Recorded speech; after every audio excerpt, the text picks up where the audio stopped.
Usahay nga merienda nga gama sa sagi nga gitawag nga Banana Crunch pato karon sa South Cotabato. Ari ang report ni Abby Caballero. Crunchy ang palibot, soft ug cheesy ang tunga. Mao kini ang negosyo sa usa ka taga-Nurala, South Cotabato nga si Noel Benjamin. Sa iyang bakery sa nasangpit nga lungsod, ang labing halinon daw kining Banana Crunch. Gama kini sa gisagol nga saging, harina, asukal ug cheese dayon gibake.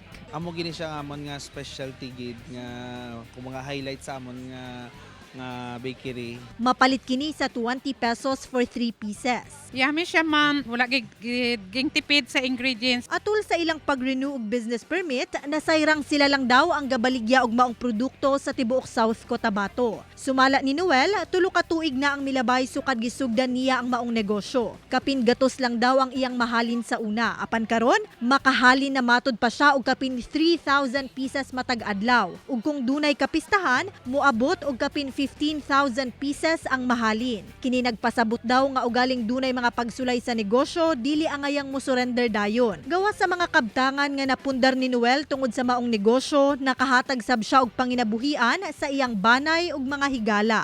Siya dako gid siya na help sa amon.